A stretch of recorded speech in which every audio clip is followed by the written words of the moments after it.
Estamos de regreso, Pauta Semanal. Como todos los días viernes, transmitimos en este espacio por las pantallas y la señal de Radio Polar. Pauta Semanal se transmite el día viernes de 15 a 16 horas y el programa se retransmite el día sábado y el día domingo. Pauta Semanal nos pueden seguir a través de Facebook Live y a través de las distintas redes sociales. Nos habíamos quedado con este tema de que los representantes no siempre nos representan, y el problema de los independientes. Pero a propósito de eso mismo, hay una incidencia que tuvo que ver hace poquito, que yo creo que fue el caso más bullado, porque lo de Salaverry había pasado como un poquito bajo perfil, salvo estos últimos días, pero lo más relevante y lo más anunciado, y hasta se le hizo seguimiento minuto a minuto, fue la acusación constitucional contra la ministra de Educación, ¿cierto?, la ministra Cubillo. Acusación constitucional que algunos criticaron mucho, otros la apoyaban, pero no hay que olvidarse que es una herramienta constitucional y es un juicio político, y dentro de las facultades que la Constitución política entrega esta herramienta, ¿cierto?, de la acusación constitucional para los parlamentarios, para que hagan justamente un juicio político a los distintos ministros cuando existen antecedentes para ello. Uno de esos antecedentes, evidentemente, es saltarse la legislación, el cumplimiento del deber y otras cuestiones por el estilo, que era de lo que se estaba acusando a la ministra. No es una acusación para ocuparla indiscriminadamente si me cae bien o si me cae mal. De hecho, parte del libelo, digamos, a pesar de toda la argumentación, en realidad se centra con si están los antecedentes o no están los antecedentes para acusarla y por lo tanto que aplique la condena. Y mucho de esto también tiene que ver con la cuenta de los votos de los que están a favor o los que están en contra. Por lo tanto, algo que se hace antes, no durante y por supuesto jamás después, respecto de cómo más o menos va a ir la votación. Y ahí a ese respecto, la ministra, el gobierno, ¿cierto?, salió triunfador porque salió absuelta, no tuvieron los votos suficientes para acusarla, no obstante tuvo bastante dividida la votación, pero aún así el triunfo para el gobierno. Otros dicen derrota para la oposición porque no fueron capaces de juntarse. Sin embargo, hay que señalar que tampoco es tanta la dispersión de votos.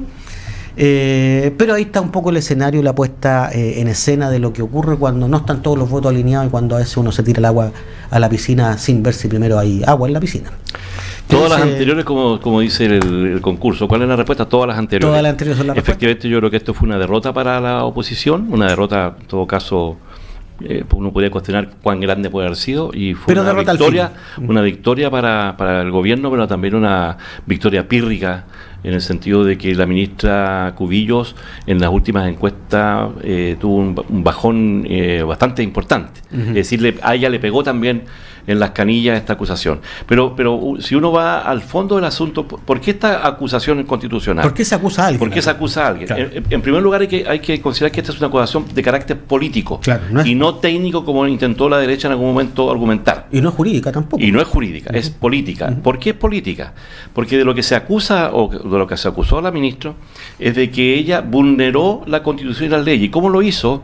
No respetando lo que la ley establecía respecto al tema educacional, que fue una ley que se promulgó en el gobierno pasado y que contó con los votos transversalmente de la nueva mayoría y también de la oposición en muchos casos. Para agregarte, en función de esa misma ley es que se asignan los recursos al Ministerio de Educación. Y hay un presupuesto para eso. Y por lo tanto, cuando la ministra se niega a ejercer esa ley y hace algo contrario, de lo que se le acusa es de estar vulnerando la Constitución, porque una ministra no puede estar sobre la ley. Ahora, si no estás de acuerdo, lo que tienes que hacer es cambiar la ley, y para eso necesitas mayoría en el Parlamento, cosa que no ha ocurrido. O irte para la casa y administrar colegios privados. Exactamente. Entonces la ministra, en forma reiterada, ha intentado decir que la ley que se aprobó era mala y que ella tiene una idea distinta. Entonces ella se ha defendido diciendo que ella tiene el derecho a defender sus ideas. Pero por supuesto que sí, tiene derecho usted, señora ministra, en temas políticos, pero en calidad de ministro tiene la obligación de echar a andar la ley que se aprobó en el Parlamento anterior, o sea, y no ha sido cambiada. Dicho de otra forma, tiene el derecho a pensar diferente, pero tiene el deber de ejercer la ley. Así es. Y por eso es que se ejerció la acusación constitucional. Ahora, dicho eso, efectivamente hay una derrota porque hubo 4, 5 o 6 elementos que supuestamente eran de la oposición. Son 5 votos los que se cuentan, claro, como que se dieron. Y ahí eso tiene que ver con lo que hablábamos recientemente del caso de los independientes, que ellos creen que pueden andar por la vía libremente opinando. Claro. Y yo lo que digo es que sí tienes todo el derecho a opinar, pero cuando tú representas una coalición, tu primer deber es tratar de de consumo están en acuerdo con ese pensamiento colectivo. Ahora, hay 2 votos ahí de los que votaron en contra de la acusación, por lo tanto a favor de la ministra. Son 2 votos de C, Walker y otro más. Sí. Pero sin embargo, la mayoría de los parlamentarios de C votó a favor de la acusación. 11 de 13, exactamente. Claro, y además hay una diferencia que yo la destaco respecto al caso de Pepe Out. Él es actualmente segundo vicepresidente de la Cámara de Diputados en representación de la oposición. Uh-huh. Y cuando tú votas en representación del gobierno, lo que estás diciendo es: yo ya no represento a la oposición y por lo tanto tienes que renunciar. Eso es lo que se le ha pedido. Al cargo de vicepresidente. Al cargo de vicepresidente. Claro. No a que objure de sus ideas. No me puedes seguir representando. Es una cosa de una lógica absoluta. Claro, porque cuando él se le elige como vicepresidente en esta mesa, en la testera, ¿cierto? Exactamente. Es justamente porque tienen que estar debidamente representadas las fuerzas. Exactamente. Por lo tanto, si ya no me representa, entonces hay una fuerza que está sobre representada. Así es. Y claro, hoy a todo esto los memes han volado contra Pepe Out, a propósito del nombre, porque Out ahora se escribe OUT, por lo tanto Pepe fuera en inglés. Sí, yo creo que él no dimensionó el impacto que iba a tener en la oposición, no solamente en el Parlamento, en la masa crítica de la oposición que está en el mundo cotidiano, en las redes sociales. Yo creo que él va a salir profundamente golpeado y herido de esta situación que provocó una derrota política a la coalición de oposición hoy día. Bueno, de los 5 dijimos Pepe Out, los 2 demócratas cristianos, ¿dónde está Patricio Walker? Y hay 2 radicales, entiendo yo, o 2 independientes. 2 independientes. Donde está nuestro distinguido diputado regional Karim Bianchi, que desde los inicios obviamente se notó que él no tenía ningún interés en representar a la coalición de oposición, sino que iba a ejercer su liderazgo independiente, y así lo ha hecho, y para muchos, incluyendo los socialistas hoy día, él está más al lado de la derecha, representando los valores y los principios de la derecha, que de aquella coalición que se pensaba que iba a representar a través del cupo radical. Ahora porque habitualmente siempre la democracia cristiana es la que le dan con el palo siempre, que amarilla y que todo lo demás. Sí. Por 2 votos, en circunstancia que hay 11 votos que fueron... De 13, 11 votaron a favor. Ya, y solo por estos 2 se hace esta magnificación, ¿cierto?, de una situación, en circunstancia que el Partido Radical tiene un pecado que capaz que es mayor, porque los radicales son menos parlamentarios. Así es, o sea, proporcionalmente el pecado es mayor. El pecado es mayor. Para los ahora, radicales, ¿cierto? Y los socialistas... Tratando de valorar el resultado final, siempre de los errores o de los fracasos hay que buscar. Yo creo que de esto se puede salir más fortalecido en el sentido de que ya hay un conjunto de diputados, porque en los senadores la cosa está bastante más clara. Está más ordenado. Está más ordenado. Hay un conjunto de diputados, 73 en este caso, que están ordenaditos. Y que yo creo que ahora van a estar con más ganas de ejercer su labor de oposición, porque para eso los colocó ahí la ciudadanía. La derecha fustiga mucho a la oposición diciendo: ustedes permanentemente nos colocan trabas, permanentemente están colocando dificultades para el actuar del gobierno. Pero si esa es la labor de la oposición, claro. La ciudadanía, cuando votó, ¿no es cierto?, favoreciendo a una candidatura de derecha, le dijo a la contraparte: usted haga la oposición, eso es lo que yo le pido que haga. Justamente. Y hágala bien. Sí. Ahora, también es una oposición leal, porque esto no es un obstruccionismo por obstruirse, sino que justamente para entrar en debate, para discrepar de cierta idea, y por supuesto también para no aprobar cuestiones que ya hemos discutido. Así es. Sí, por algo tuvo una amplia discusión, varias leyes, ¿cierto?, que inclusive tuvieron un acuerdo político para lograr algo, y a la primera de cambio... Uno de los ejercicios más importantes que ha hecho la derecha y su gobierno es tratar de desmontar las leyes que fueron aprobadas en el Parlamento anterior por amplia mayoría, de manera que entonces se entiende por qué la oposición hoy día ejerce con tanta ahínco su labor de ser opositores a las cuestiones que está planteando el gobierno, porque son contrarias a las leyes que ya se aprobaron en el gobierno pasado, donde fue por mayoría. Sí, bueno, de todas maneras igual aquí hay un despelote y un desplume, porque finalmente todo esto incide, como dices tú, ordena mucho lo que pasó con la ministra Cubillo a la oposición, la ordena mucho, más allá de que efectivamente fue una derrota, pero si es bien aprovechada va a ser un punto de crecimiento. Pero también es cierto que la agenda legislativa ha sido un desastre para el gobierno, porque ha habido una improvisación extrema de leyes. Sin embargo, a pesar de las reformas emblemáticas que ellos tienen, hay cuestiones que se le han seguido metiendo entre medio, y está el tema de las 40 horas. Ahora se suma este retiro de los fondos de pensión que han demandado algunos jubilados, ¿cierto?, que han sido acogidos por el Tribunal Constitucional. Entonces, el Tribunal Constitucional siempre había sido utilizado como órgano por el lado de la derecha y hoy día ha empezado a sentir los reveses de que exista un Tribunal Constitucional. Sí. Yo creo que el gobierno, que obviamente ha hecho uso mediático de este triunfo político con mucha sonrisa y con mucha fotografía, tiene claro que sigue estando en una gran dificultad. Primero, es un gobierno que tiene un crecimiento paupérrimo respecto a la expectativa que ellos habían fijado en la población. Estamos hablando de un 2,5% para este año. Aunque el último INASER superó la expectativa. Sí, pero el INASER es una cuestión puntual de un mes. Pero claro, hay muchos que dicen que es un oasis en un desierto. Claro, todos los expertos indican que este año el crecimiento va a rondar el 2,5%. La cesantía se sigue manteniendo sobre el 7% en términos generales. O sea, siempre mayor a lo que fue el gobierno anterior. 7,2 la última. La delincuencia ha tenido una alza importante, ¿no es cierto?, en una serie de materias, ¿no es cierto?, que son de conocimiento público, los portonazos, la delincuencia inclusive se ha puesto más agresiva y con mayor poder inclusive de fuego, por decirlo de una forma. Es decir, en todos los ámbitos el gobierno está teniendo serios problemas para convencer a la población de que es un gobierno que se puede perpetuar o que puede continuar, ¿no es cierto?, ejerciendo su gobierno en un próximo periodo. Y como tú lo decías delante, la economía es la que manda. Justamente. Finalmente la gente hoy día, donde los valores no son tan bastante más líquidos, se mueve mucho por sus expectativas personales, económicas. ¿Cómo voy a tener trabajo el próximo gobierno? ¿Mi trabajo no va a estar en cuestión? Mira lo que está pasando nada más que en Magallanes con respecto a una serie de actividades que se han ido desmoronando por ineficacia del propio gobierno. Sí, ahora en esa misma línea, porque está el caso Perú también.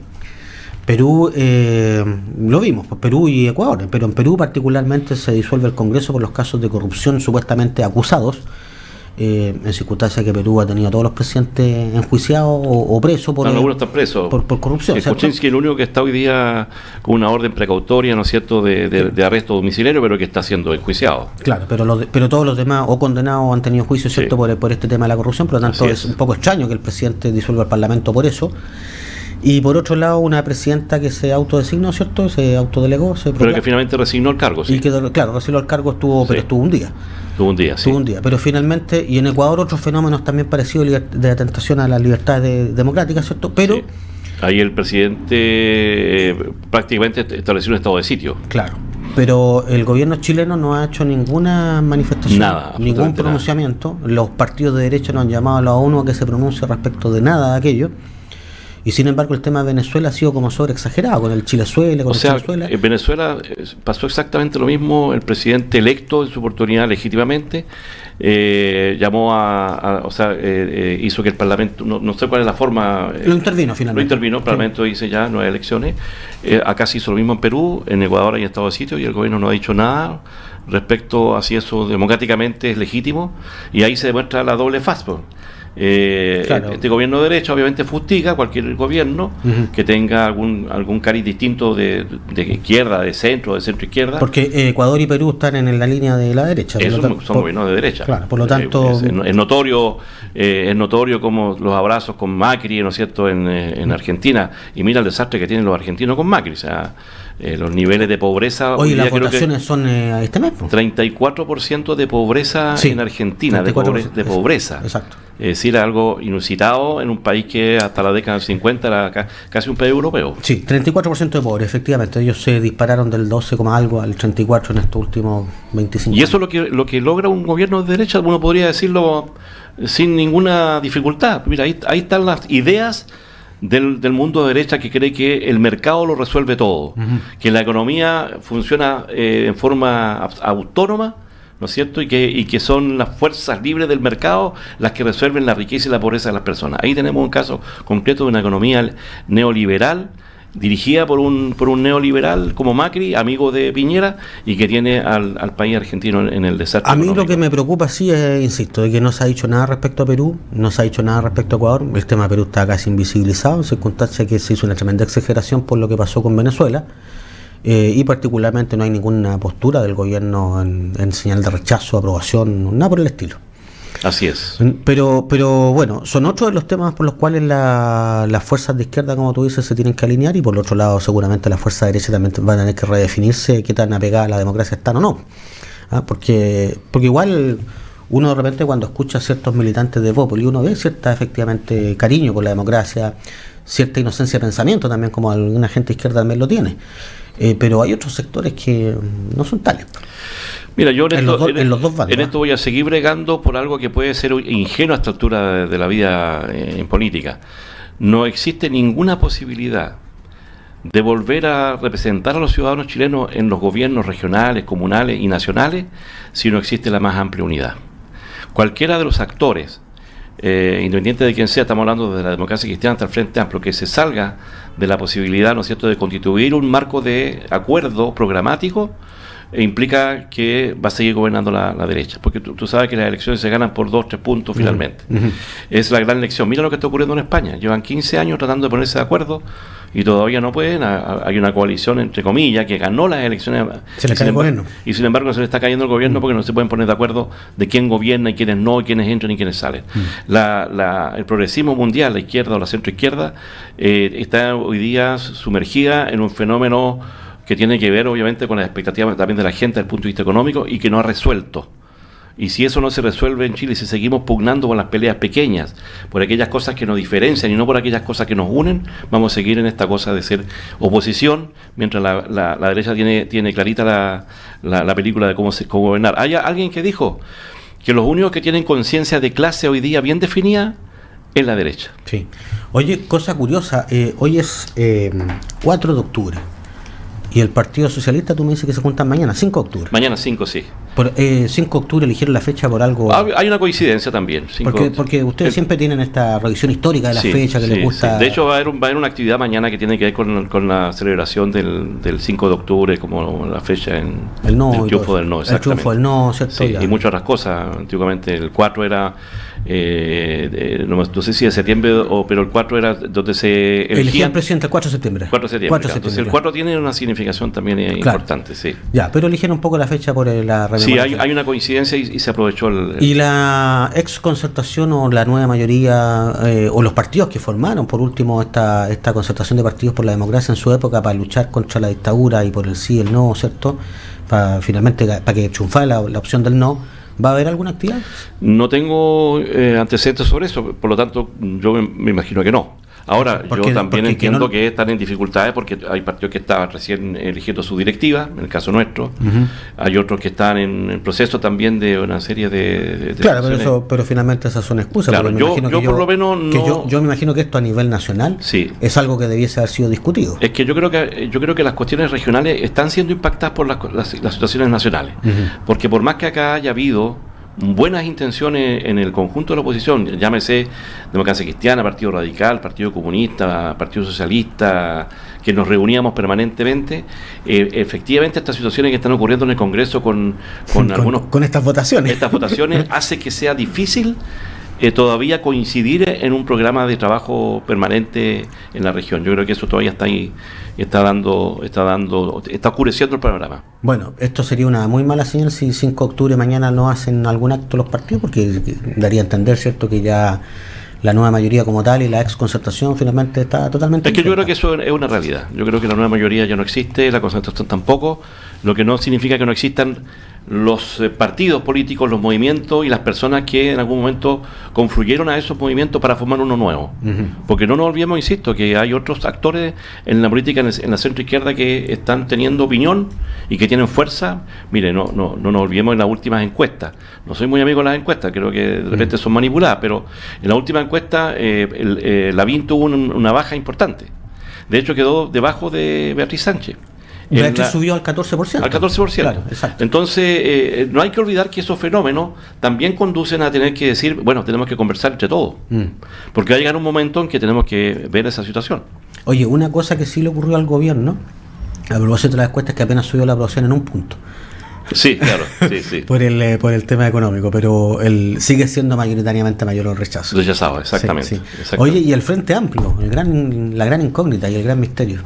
Yo entiendo que ellos han estado preocupados fundamentalmente de lograr inscribirse como partido han hecho un esfuerzo, entiendo, a nivel regional y a nivel nacional para fichar. Ahora acabo de leer que inclusive están haciendo un tema online, lo cual es bastante complejo, creo yo, porque no entiendo que legalmente, no sé si se puede. No se puede legalmente. Pero puedes tener el nombre y después ir a visitarlo, qué sé yo. Sí. Ahora una buena iniciativa para ocupar el sector de la tecnología. El espacio, exactamente. De manera que yo creo que ellos están inmersos en una cosa como esa, que es desgastante. Nosotros lo vivimos en los partidos que tuvimos que reficharnos. Sí.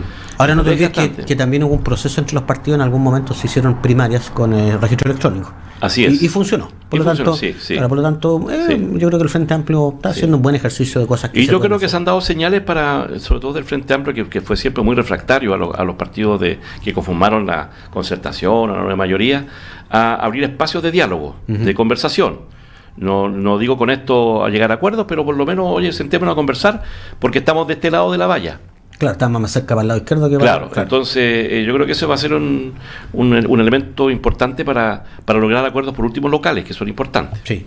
Bueno, se nos ha ido el tiempo, interesante, hoy avanzó mucho más rápido y más fluida la conversación habiendo un solo panelista, pero bueno, hay que representar a todos los sectores, así que lo más probable es que el próximo programa esté más cargado para el lado derecho. Hernán Ferreira, te espero en la próxima reunión, no vengas con excusas acá, porque voy a seguir con entusiasmo. Ahí está el mensaje, está el mensaje. Entonces, bueno, desde las pantallas de Radio Polar, ¿cierto?, desde el espacio que se nos otorga, nosotros nos despedimos. Pauta semanal, nos pueden seguir en Facebook Live. No se olvide, el programa se transmite todos los viernes de 15 a 16 horas y se retransmite el día sábado y el día domingo también por las pantallas de canal de Radio Polar. Nos vemos y hasta el próximo viernes. Hasta el próximo viernes. Polar Comunicaciones, radio, televisión e internet.